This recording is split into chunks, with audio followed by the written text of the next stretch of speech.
Welcome to Tales Hub. In today's video, we're diving into the story of a 11-year-old girl, JC.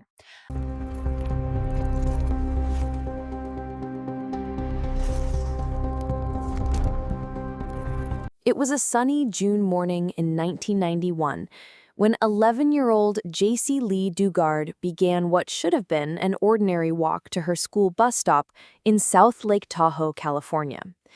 She wore her favorite pink outfit, her backpack slung over her shoulders, and like any child her age, she had no reason to suspect danger waiting around the corner.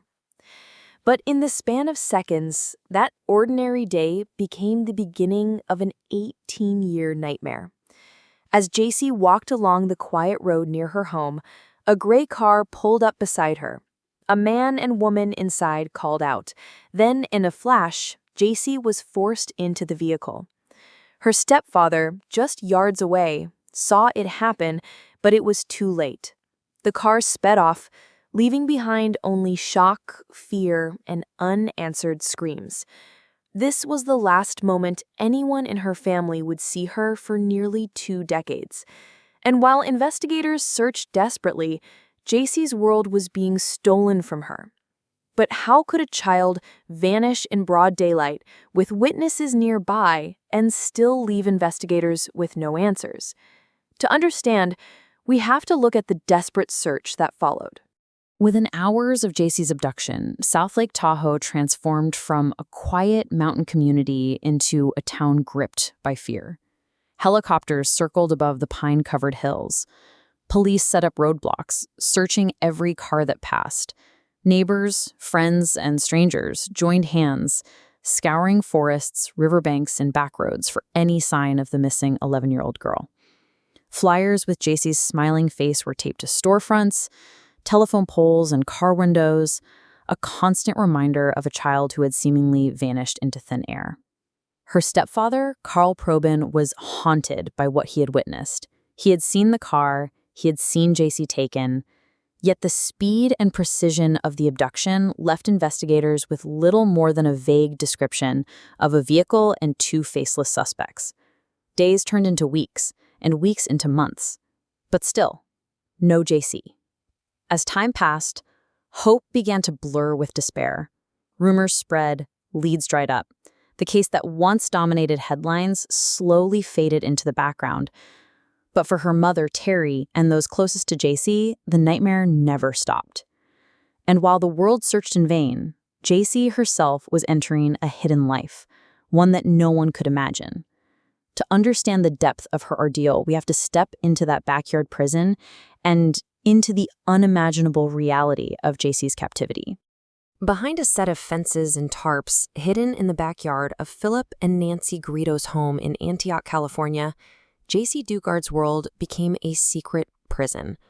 For the first years of her captivity, JC was locked inside a makeshift shed, a small, windowless outbuilding with little more than a thin mattress. The sounds of everyday life from the outside world, cars passing, children playing, neighbors mowing lawns, were close enough to hear, but impossibly out of reach.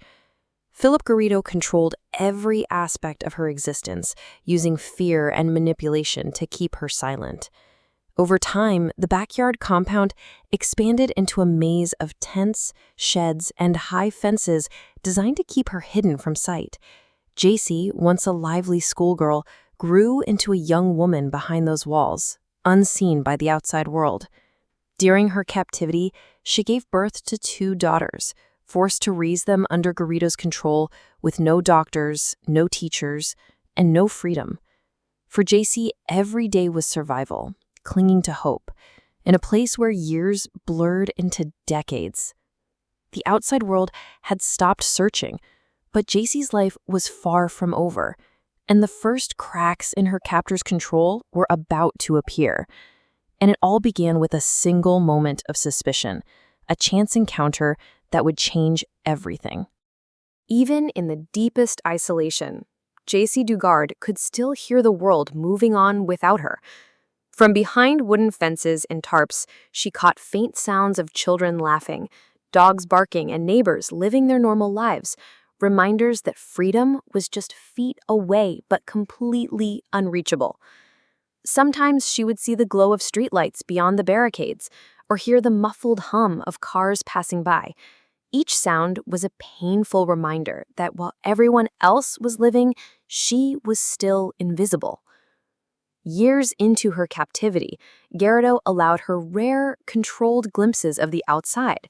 JC tended to the backyard, cared for her daughters, and even spoke briefly to people who visited, but always under his watchful eye, always disguised by lies. She lived in plain sight, yet hidden in a way no one could detect.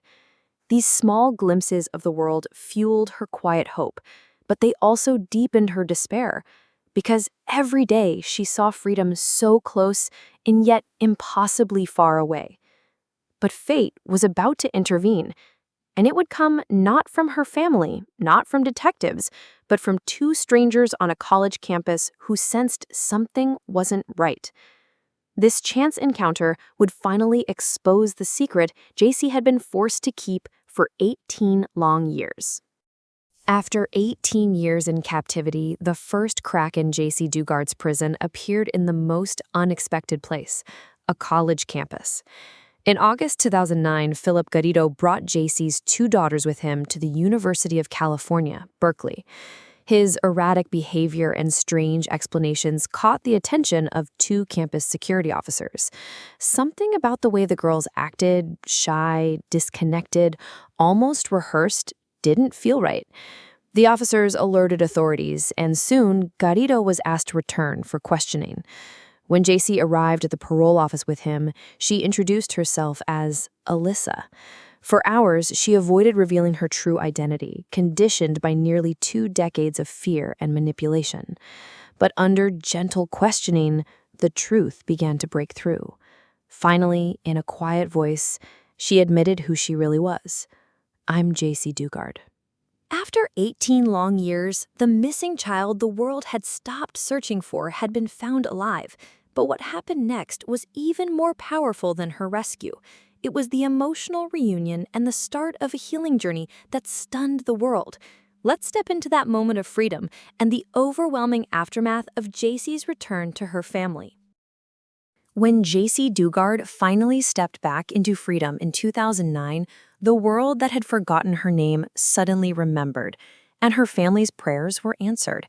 After 18 years, JC was reunited with her mother, Terry. Their embrace was not just a hug.